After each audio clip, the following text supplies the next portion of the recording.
Welcome back to the Sherwood Urban Farm. In today's video we are going to do a winter garden tour. I haven't done one in ages. The garden has not always looked as I would want it to look, but hey, that's it, hey, that's gardening.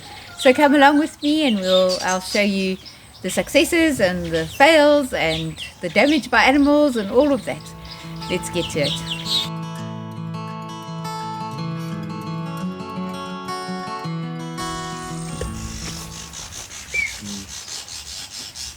Yo, so cold this weekend. We got 50 millimeters of rain last night. Well, over the whole day, actually, over the whole day. And I'm so pleased. We hadn't had much rain the whole of July, only about 11 millimeters, which was last week. So it was getting a little bit dry. But I wanted to show you this bed. I've got cauliflower and broccoli. This year, Brassicas it's just not my Brassica year this year. These ones are looking fine. If it wasn't because I bought seedlings that I knew were past their prime and I thought, oh, maybe I could revive them. They couldn't. Or I had, you know, the rabbit. You've often seen the rabbit if you watch my videos. He would be running around the garden, but he's learned to hop up into the garden beds now. So he's mowed down so many plants, and so I've lost a lot there. I just popped in some brassicas here. What I did do though is, because of this, there's two granadilla plants in here. So I have put in a sheet metal on either side, sunk it right down and chopped off the roots that were running around in the bed, because they were just taking all the moisture and all the nutrients. I mean, there's a lot of foliage here. So I've managed to cut that off, and now I'm actually able to grow in this bed and in that bed, because that was just not happening. I planted garlic in here. The garlic just died. One has come up again. I don't know if it's going to be a success. We'll have to see. But yeah, I've also got some spinach. They're coming along nicely. Swiss chard. It is the bright lights variety. I mainly planted for the animals. So in this bed I have garlic. This is my second planting of garlic. No, actually my third. Yeah, so the first planting of garlic, they just died. They came up. I planted them at the right time. But because I hadn't sectioned off the roots of the granadilla, then it just was too dry. There wasn't enough nutrients. It was just a disaster, and they died. So then it took me a while to remember to get the garlic from the shop, because I just plant shop garlic. It's just too expensive to get garlic online. And then I bought another lot of garlic, planted it. Nothing happened because it had been treated. So then I went again and I got garlic from a different supermarket, and that has grown. But it is the middle of winter. By the time I had gotten it in the ground, it was already the middle of May. And according to Living Seeds, you should have had your garlic in by the end of April. So I was 2 weeks late. I was like, I hope so. Hope it works. Now, not all of them have come up, but when I dig, then I actually find the cloves still there, and they're alive. And there are little leaves starting to come. It's just so cold now that I think, everything is just growing very slowly. Hopefully they will still come up, and hopefully they will bulb somewhat by October, when we're supposed to harvest our garlic. We'll see how that goes.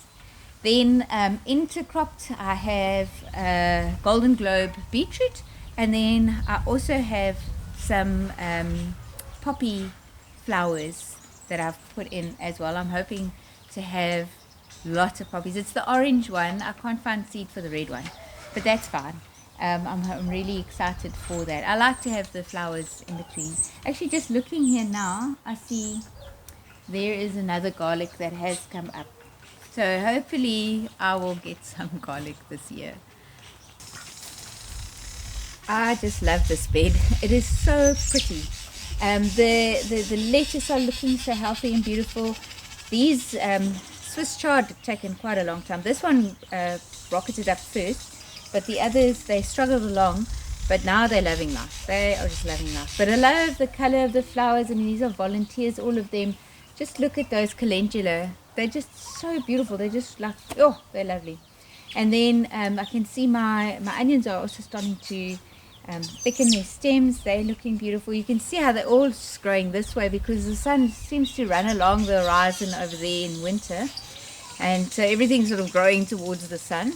And then I have snap peas. These are actually just direct sowed into the garden. I'm not a big fan of that because sometimes things eat them or they just don't seem to do so well as when I have planted them in the greenhouse first. But they're starting to get off the ground now. Some of them have got some flowers on them. And then I've got brassicas in the corners. I'm not sure if I'm actually going to get anything. What I have got in some of the other beds are like little mini cabbage and little mini cauliflowers. Nothing like I got last year. I mean, last year was just an amazing year for brassicas for me. I also still have a kale. I think it's time. That kale's over a year old. It's time. I must sow new seeds and just plant some new in. I mean, we're not great fans of kale. We don't eat much of it. I might sneak it into a stew or a soup every now and then. But the animals absolutely love the kale. So that's why I do keep it in the garden. So this bed is a bit of a fail. I had brassicas in here. The rabbits mowed them down. I did spare this one baby cabbage. It's looking good. I've planted carrot seeds in here now. I'm hoping to just, that side I've got cabbages. On this side I still have got broccoli and some cauliflower, but I'm not very hopeful. They're very small and they're just not thriving. I think it was because I bought some seedlings which I felt sorry for and I thought I could revive them. That was a mistake. I should have just sown my own seed. Anyways, I just feel like I was a bit on the hind foot when it came to the brassicas this season. But my peas are making up for it. So in the kitchen garden, I still have my sweet potatoes in 3 of the beds here. I sort of just left them in, and then as I need sweet potatoes, I pull them out. They're serving as a cover crop because this time of the year, with my big ironwood over there, I'm not getting any sun on these 3 beds now. I'm going to have to prune that right down. In this bed, I'm running a little bit of an experiment. I have chopped up banana leaves from whenever I prune the banana trees, and then I have planted potatoes, almost like a roof stock method, except just not with straw. The thing is that with the tree being so big, it's only getting sun now in the morning or midday on that side, so there are still potatoes on this side here where I have they still are there and I can see them. They just haven't sprouted up yet. They've got little shoots on them, but they're just not coming up, and I think it's got to do, I mean, yeah, they still are. Yeah, I mean, it's still got its little shoots. There is some roots starting to form now. So it's almost going to be a bit of a succession planting now, because those are obviously going to be ready before this side is ready. I'm going to have to prune that tree, that big tree over there, because it is just shading out everything here now. And then in my buckets I have planted, I've got potatoes and I have a volunteer tomato. It looks like it is a cocktail tomato. There you can see it's already set a truss there. I mean, this is quite unusual, I think, for the middle of winter, I think. But anyways, here we are growing tomatoes in winter. This is a coriander that I'm letting go to seed, and there's another tomato, and then I have some snap peas over there. I also planted some onion seeds. We'll see what happens with them. This is probably my most successful brassica bed, which is just red baby cabbages, but it's a bit of a mix. I've got a volunteer potato that's growing beautifully. This is just a stick that I put in there because it was falling over everybody. Now it's falling that way. There's even garlic. There's garlic from last year which has come up. I don't know how well that's going to do, And then I have some daisies and pansies. And look at that. I even have some strawberries in winter, which is a real treat. So good. There's lots here. I think this is a variety that does, I did it last year as well. So it does seem to fruit in the middle of winter, and then it will fruit again in summer. When it's finished fruiting, I am going to cut its leaves down and then put some more compost on. I've seen Charles Dowding doing that, and then the leaves come back beautiful and big. There are some new leaves coming through though. I think I'll do that. But in this bed over here, I have more strawberries. They struggle though. They struggle because they're competing with the banana.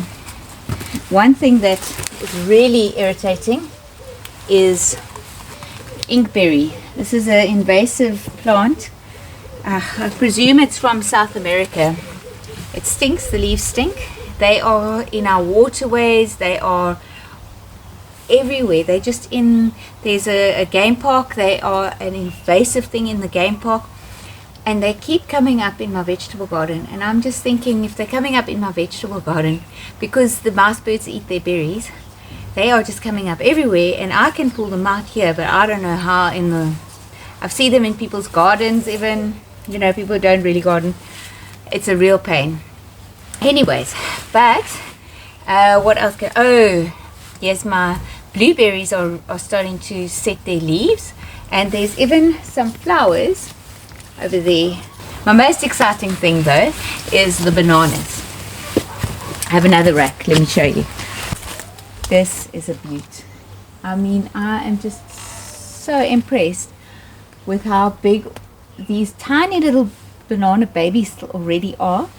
This is where my the shower water comes from, one of the bathrooms, and all the hand washing and whatever water comes here. So I'm very excited for this banana rack. I feel like we're going to get a massive rack here because it's constantly getting water. Where last year in January, when I had the last rack, there was no rain for the whole of January. My tanks were empty, so I couldn't water, and then it actually stopped there.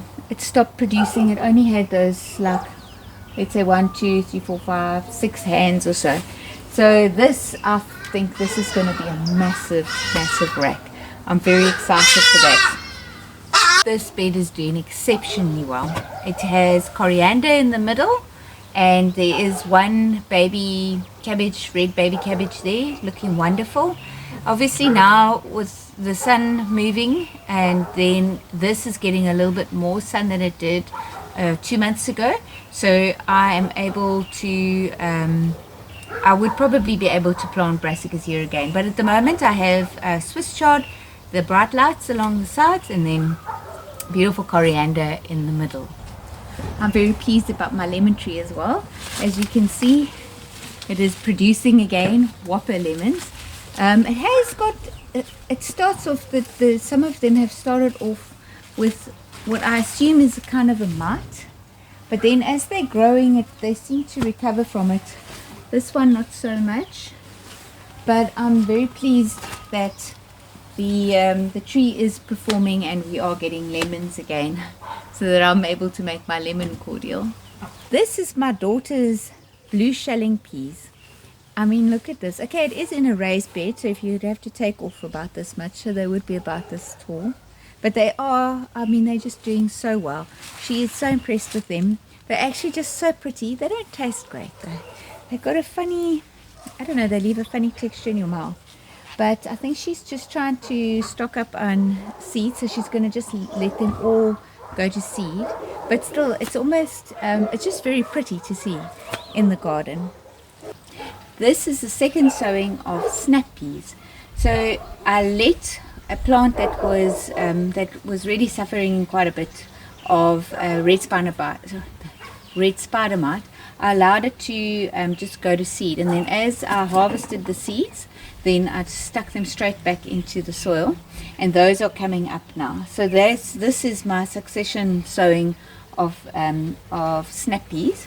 And then in front of the snap peas, I've just got regular I think it is Detroit red beetroot, and on this side I have more snap peas, and then carrots and one baby cabbage in the corner there. Now in this bed I have golden globe beetroot, and then in the middle I've sown seed for carrot seed, so that I'll have a carrot harvest in spring, late spring into summer. I forgot to tell you about the ginger that I actually harvested out of this bed. In summer I planted a ginger which I just got from the shop, and then it died back now in the cold weather, and I thought I would leave it in, but then seeing that it died back, I thought, okay, let me pull out, and I got four huge hands of ginger. I don't know what you call it, hands, whatever it is. And then I left a piece in the ground as well, so that in spring it will shoot up again. In this cement container I have another blueberry, but I must say I don't enjoy cement containers. You know, they look quite pretty, but they just lose their moisture so quickly, and then it's such a mission to rehydrate it. However, I do have a couple of snap peas that I've stuck in there. This one is, all the other blueberries have already set their flowers, but there's nothing. Well, there's a few, but I don't see that much is going to happen here. I actually prefer plastic because it just holds its moisture that much better. Anyways, on this side, some more snap peas. You'll notice I haven't got any shelling peas besides the blue shelling peas, but those are obviously, as I explained, for my daughter. It's hers. But I find them to be a bit of a waste of time. So you're growing all these peas, but then you're shelling them, and you're only getting, unless you've got rows and rows of peas, it's not really worth it for me to have to shell it, and then I'm only getting 6, 7, 8, 9 little peas in the pod. So these ones are this is the second flush that's coming along. You can see there's some blossoms. What is very disappointing is that last year I had the same setup. I had the snap peas around the edge, and then in front I had the baby cabbages. Well, those cabbages were big. They were like this last year. This year, they're tiny. They're just little things like this. So it could be because the seedlings that I got were already, they should have been planted out. There was that, or sometimes then they were in the greenhouse too long when I should have planted them out sooner. So I'm not altogether sure what has gone wrong with the brassicas this year. But yeah, I'm getting these tiny little things. Anyways, maybe next year it will be my brassica year again. We'll have a look at the greenhouse now. I'm so chuffed with these tomatoes. These are Spanish Santas, which I had taken cuttings of, and they are already fruiting. Look at that truss. I've put them in 5-liter containers with my compost, and they are really just going like crazy, and it's winter. So I'm so impressed with that.